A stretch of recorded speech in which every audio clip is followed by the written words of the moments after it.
we're fighting technology is what I'm noticing. And over the course of the last couple years, I've read different books on how technology is influencing our youth. And last summer's big read for me was The Anxious Generation. And I can remember back when I was teaching preschool, it's when iPads first came out. And we thought, how can we incorporate these wonderful new tools? Hi, everyone, and welcome to the Brighter Together podcast. My guest today is Kathleen Wolney, and Kathleen is the Director of Student Services at Grosse Pointe Academy, and that is located in Grosse Pointe Farms, Michigan. Welcome to the podcast, Kathleen. Oh, thank you so much, Janet. I'm excited to be here today. Oh, well, thank you for coming. I sure do appreciate it. Kathleen, I'd love to hear a little bit about what you do and tell us a little bit about where you work at Grosse Pointe. Sure. So the Grosse Pointe Academy is a preschool through 8th grade school. And we start off our youngest ones they start off at 2.5 years old. And through kindergarten, we actually have a Montessori program. And then from there, we move over to the big school, which is the lower school is 1st through 4th grade. And then in the same building, we house our middle school as well. So our middle school is 5th through 8th grade.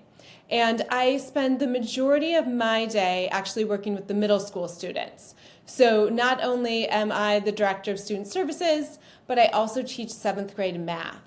And interestingly enough, way back when, I went to University of Michigan for undergrad, and I thought I wanted to be like a middle school math and science teacher. And then the way that, you find a job, you move, those kind of things, I ended up teaching 2nd and 3rd grade in Chicago public schools, and then taught preschool in a Chicago private school. So it actually wasn't until I came here that I taught middle school at all. So I sort of joke around that while most of my experience was with lower school or preschool, that the middle school students aren't that much different than my preschoolers. They're just like a little bit bigger, a little bit smellier sometimes, but they still love the routine, and they love the direction, and they love the attention from the teachers. So it's been an interesting transition from the different ages. Yeah, I love that age. They want to be grown-ups, but they're not quite ready to be grown-ups. So they're like, oh yeah, and it's funny how they just one day they can be one way, and another day they're totally opposite. But they're great. I love that age. So well, and they're soaking up different information as a sponge in a different way than you might have a preschooler. But they want to be engaged, they want to learn, they want to have conversations with you, whether it's on topic or off topic, but they still really like being with their teacher. Yeah. And that's fantastic. So what would you say is probably one of your biggest challenges that you're facing right now? So I think in general, we're fighting technology.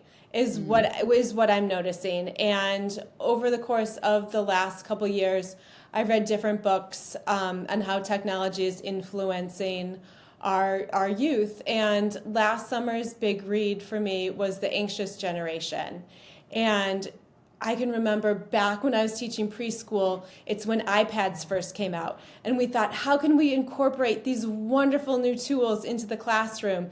And I worked with someone that was designing an app to practice fine motor skills. You pinched on the iPad, and then you drew around to practice your fine motor skills. We were adding smart boards to our classroom. Oh yeah. So we could have technology that way. And then now with all of that, we're just really rolling back, and we're saying we don't need all that technology. It's that instant gratification, I think, that is really causing a lot of our students to struggle. Whether it's a video game or whether it's television, they're just being entertained all the time on their phones, on their tablets, on their computers. And then as a teacher comes in and you have a really fun activity planned, even if it's hands-on, even if you're making shapes with magnetiles or you're making shapes on your windows, making stained glass windows, it's really hard to hold their attention when for so many years they've been using tablets and computers and phones to be entertained. Yeah, they don't know how to not be entertained without something, and there's studies now that are talking about withdrawal symptoms and just psychological issues related to. I mean, and even as adults, I mean, I have a phone. I mean, I'm on my phone way too much. My phone tells me how much I'm on my phone. I know, like before bed, like trying to scroll through Instagram, and it's a habit we really need to try and break. We need to try and break ourselves, set limits for ourselves, show our own children and our students how to responsibly use technology. I think Right. that is really what we need to guide students in. So it's not bad. There's so many wonderful things that come with technology. We have a really great STEM program here too, and we have a whole classroom set of VR goggles. And so it's amazing to be able to be learning about something in history class or in geography class and put on those VR goggles, and all of a sudden, like, you're in the middle of the pyramids. So that's a great example of how technology is fantastic. Or some of my children with learning challenges, those who are dyslexic, the ability to be able to listen to their story, whether it's a picture book or whether they're doing a novel study, and being able to listen to the story so they have like that great comprehension, but they just are still struggling with fluency. That's another great way technology is helping for us. Or the voice to text. So if you've got all these great ideas in your head, but you're struggling to get them onto paper or That fine typed motor. up, Yeah. right, you can use voice to text as well. Yeah. Yeah, it's a balancing act. It really is a balancing act. I love that you were talking about the audio. Do you, when you're working with dyslexic students, do you pair the audio with the text itself as well? Do you find that helpful to the students? So the best case scenario would be you'd be able to listen to it and it would be guided on your screen With the, with like the highlighting words the words, changing. jumping, yeah, I seeing it. have yet to find the perfect way to do that. Amazon has something called Whisper Read. So if you own the book in Audible, their audio listening, and you have the ebook copy, whether it's checked out from your library or you've bought it from Amazon, there are some books that they call Whisper Read that you can track and you can listen as you go. But it's not all of them, and it's not consistent enough. So I remember helping a 7th grader, and they were reading a book called Red Kayak. And that was one that I had the Audible for, and I had checked it out from the library, the ebook, so it did work for that. But if anyone has a great suggestion, would be perfect. We've tried a few other solutions here, but the voices sound super robotic, and that doesn't really work. For a lot of my students, it's just not engaging. You want to hear that fluency because you want them to hear that, and then that'll make them a better reader too. So most of the time, what I suggest is whether you've bought it from Audible or our libraries here have the Libby app, and so many books are available either in Libby or there's another one called Hoopla. And so if you have checked the book out or you've bought it from Audible and you can listen and just follow along in your book, that's what we end up doing. But I'm waiting for someone to create the app that has a real voice, a real person reading the story to them, and has the words come across on the screen. So if you come across that, let me know, because that's what we're looking for. The one that I have always recommended is exactly what you were talking about with the Whisper Sync and doing it that way. And but I'm wondering about AI. I'm wondering if AI is going to, AI is we've another piece of technology where it is dominating what's happening, and not always in a good way. I think it's like you were saying before about technology. Sometimes there's the piece that's really great, and even the therapists that work for us are finding great ways to create materials. I mean, like in the snap of your finger and you've got it. So I'm wondering if maybe there's something there. Well, and we have our Action Auction coming up, which is our big fundraiser for the year. And for that, we have a paddle raise every year. And the paddle raise goes to a different initiative in the school. And this year, it possibly might be going to something that's like an AI lab. and I was overhearing one of the middle school students talking today about it. She was doing a little cameo appearance for a video, and she was talking about creating an AI bot that would then help a new student know how to get around the school. So somehow like mapping it, and maybe it would like generate like what the hallways looked like. So that's an instance which is pretty cool, to take someone on a tour of the school. How do I get from the art loft down to the STEM room? That's really neat.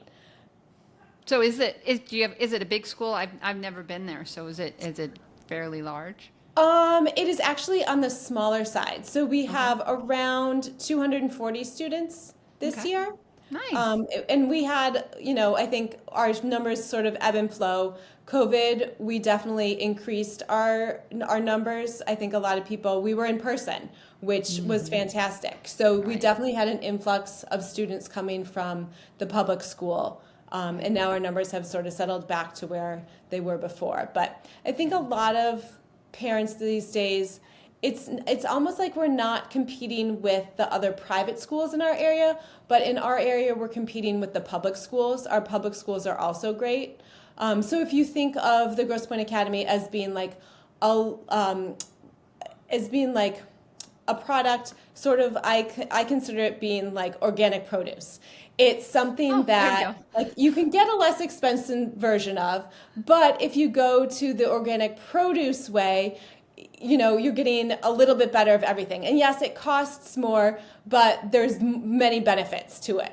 Versus if you buy like a super luxury brand, you might not have as many of actual benefits for it. It's just like the name brand of it. But to me, I use the example, we were talking about it in an admin meeting, and I use the example of organic produce because there are benefits to it. There are reasons. Sure, you're fine eating regular conventional strawberries, maybe, but if you want to go the better route, you're going to go the organic route. And that's what I think. Right. Very nice. That's a great analogy, a great way to think about it. So, so if we talked about technology, what other things would you say that you have found that as a leader that you're constantly using to support your team, to support your therapist, or I'm a therapist, excuse me, to support your teachers? What kinds of philosophies have you used throughout your career that kind of promote and help people to be successful? Because obviously you're successful, so where would you go with that?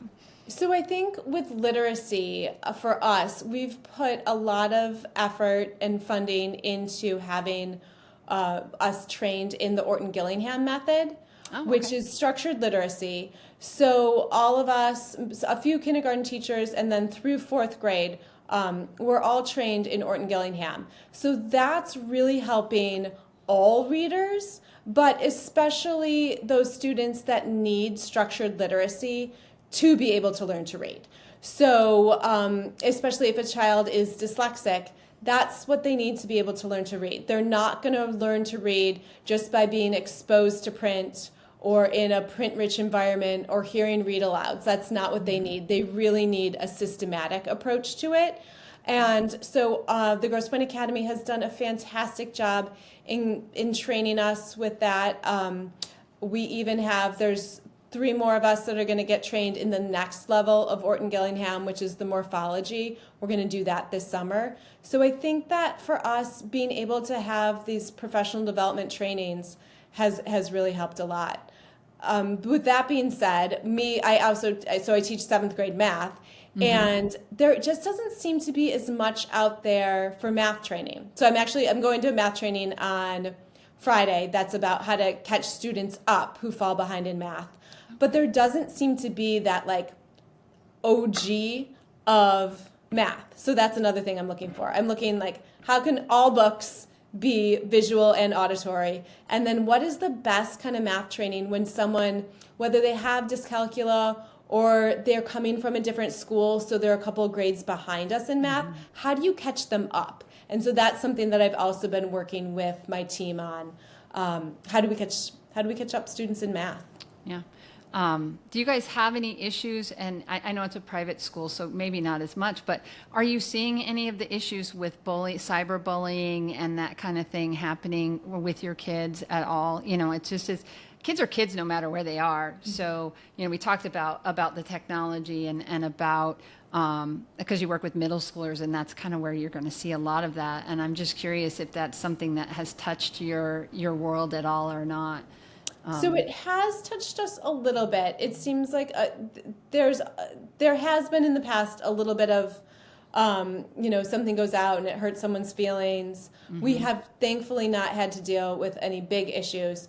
But what has helped us a lot is we do not allow phones during the school day. So in the past, the phones were supposed to be in your locker, in your backpack, and locked away. And this year we took it a step further, and whether it's a phone or a smartwatch, they go into lock boxes in your homeroom, and then they're locked in there all day. And then at the end of the day, before you leave for sports practice, you can put it back in your backpack. And depending on where the sports practice is, the gym even has another lock box that you put your phone back into. And I think that has saved us a ton. Then you're not having kids sneaking into the bathroom to send a text to then upset somebody else who also got out of class to go check their locker to see if someone wrote them back. And I think even with whether it's the notifications that are going off on your phone, even if it's out of sight, out of mind, you might still be checking it when you're walking in the hallway. Or if you have a smart watch, even if you have it set on vibrate and it's not disturbing anybody else, every time you get a notification, your attention is shifted from what is the teacher doing? What are you supposed to be doing? You're quick, you're checking your watch. Oh, did someone send me a text? Oh, is it time to do this? Is it time to do that? And again, it's distracting. And I think that it's taking a toll on your attention span. Right. I agree. Then the flip side of it is that I also do think that smartwatches and phones can be great for students with executive functioning challenges because you can set reminders. Reminders, yeah. And that's the thing that is challenging for me when we do take that away. Because if you had a reminder set, if let's say you're someone that has trouble remembering to turn their math homework in, if you had a reminder set every day at 8:40 to turn in your math homework, your watch would buzz at you as you walk in the math door, and you'd look at me and you'd say, "Oh, here's my homework, Mrs. Wolney." Right. So I think that we're really trying to embrace less technology in the realm of just for technology's sake, but really being mindful of how we're using it so that we still have the attention of the students, but we're using it in a creative way and just Do they have computers? I'm wondering if maybe you could set something up like that on a computer, maybe. And you could. We do use Chromebooks for the middle school, and we have iPads for the younger students. But I'll tell you, in my math class, we hardly ever use the Chromebooks. Right. Again, I just think that there's more distractions than anything else. I'll have students ask me, they'll say, "Oh, Mrs. Wolney, can I check my grades?" No, we're in the middle of a math lesson. Right. You don't need to check your grades right now. Let's focus on this. Yeah. Stay focused. Stay with me here, right? Yeah. Okay, one question at the end of all of my conversations, I ask everybody this question. If you could miraculously solve one challenge in your school, what would you want to solve? I would want to solve enrollment. I would want to have as many students that wanted to come here be able to come financially and be able to have, right now we have between 1 and 2 sections per class, per grade. And I would want that to come up to 3 sections per grade. I think that you would have more students, you'd have more diversity, you'd have different social groups. Right. And I think that would solve so many social issues, especially in middle school and when you're trying to find friends and you're trying to figure out who you are. But it would just also give us more of a critical mass to do more with our students as well. Gotcha. It's fantastic. Well, Kathleen, thank you so much for your time. I think we had a great conversation. Where should people go if they want to learn more about your school? So we have a fantastic website, the Grosse Pointe Academy. You can Google it, or you can go to gpacademy.org. smartwatchesacademy.org. And not only can you learn about our programs, you can learn about what we do after school, you can learn about our summer camp programs, and a lot of other things about Grosse Pointe Academy. You can even see our beautiful view to Lake St. Clair. Awesome. Thank you so much. Thank you.